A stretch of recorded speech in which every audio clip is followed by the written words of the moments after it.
Good morning, all of you. My name Arvind Kumar Arya, Assistant Professor, Adinath college of education, Mahada, Lalitpur. पिछली video में हमने वैदिककालीन शिक्षा के उद्देश्यों के बारे में जाना था। आज वैदिककालीन शिक्षा के पाठ्यक्रम के बारे में जानेंगे कि पाठ्यक्रम में क्या था। तो वैदिककालीन शिक्षा के पाठ्यक्रम को दो भागों में बांटा गया था, अपरा और परा। अपरा को भौतिक या सांसारिक पाठ्यक्रम भी कहते हैं और परा को आध्यात्मिक पाठ्यक्रम भी कहते हैं। अपरा या भौतिक या सांसारिक जो पाठ्यक्रम है वो संसार के नॉलेज के विषयों को उसमें रखा जाता था, जीविकोपार्जन के सारे विषयों को उसमें रखा जाता था। और जो परा पाठ्यक्रम था, परा पाठ्यक्रम के द्वारा जो वैदिककालीन शिक्षा का मुख्य उद्देश्य था मोक्ष की प्राप्ति, उसकी प्राप्ति की जाती थी। इसी के आधार पर अपरा पाठ्यक्रम में भाषा, साहित्य, व्याकरण, अर्थशास्त्र, राजनीति शास्त्र, इतिहास, भूगोल, आयुर्विज्ञान, ज्योतिर्विज्ञान, सर्प विद्या, सैनिक विद्या, कला में संगीत और नृत्य, कौशल में कताई, बुनाई, सिलाई, कढ़ाई आदि को रखा गया था। और जो परा पाठ्यक्रम था, परा पाठ्यक्रम में वेद, वेदांग, उपनिषद, नीति शास्त्र, धर्मशास्त्र आदि विषयों को पाठ्यक्रम में रखा गया था। इस प्रकार से वैदिककालीन शिक्षा के पाठ्यक्रम को दो भागों में बांटा गया था। इसके बाद शिक्षण विधियां आती हैं। तो शिक्षण विधियों के द्वारा पाठ्यक्रम को पढ़ाया जाता है, उसको सरल और सुगम बनाया जाता है, रुचिकर बनाया जाता है, जिससे उद्देश्य की प्राप्ति हो सके। तो वैदिक काल में सर्वप्रथम अनुकरण शिक्षण विधि का प्रयोग किया जाता था। इसमें गुरु मंत्रों का उच्चारण करते थे और शिष्य सुनते थे और सुनकर उनको दोबारा से उनका उच्चारण करते थे, सुनकर उनका उच्चारण करते थे। अनुकरण विधि हो गई है। दूसरी व्याख्यान शिक्षण विधि, इसमें गुरु शिष्यों के सामने व्याख्या करते थे और शिष्य सुनते थे और सुनकर उसको सीखते थे।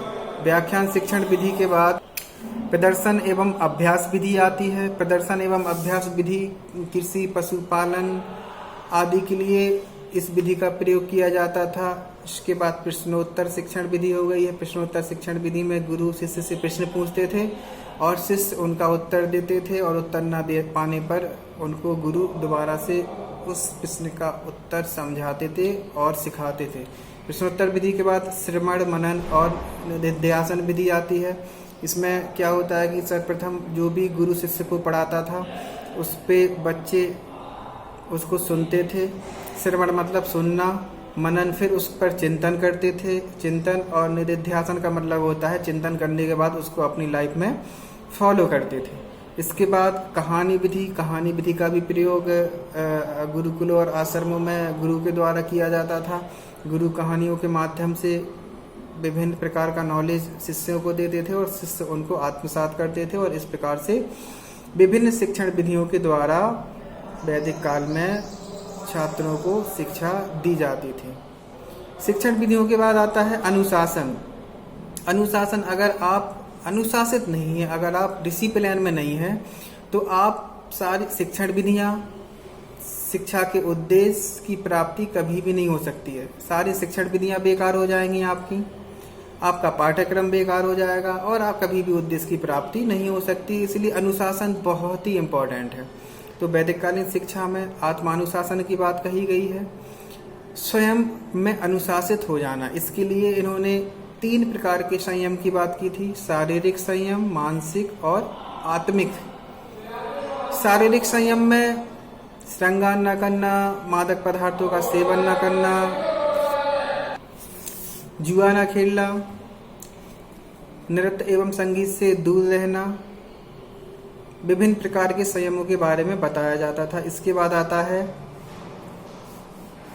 मानसिक संयम। मानसिक संयम में इंद्रिय निग्रह, इंद्रियों पर कंट्रोल करना, ब्रह्मचर्य व्रत का पालन करना, सत्य, अहिंसा, अस्तेय, अपरिग्रह, विभिन्न प्रकार की शिक्षा दी जाती थी और इन पर बच्चे का संयम रहता था। इसके बाद आता है आत्मिक संयम। तो आत्मिक संयम का मतलब होता है कि प्रत्येक आत्मा को एकात्म भाव से देखना, ये समझना कि प्रत्येक इंसान के अंदर एक आत्मा है जो परमात्मा का अंश है और हम सब एक हैं और एक आत्माओं की भावना से रहना। नमस्कार, धन्यवाद।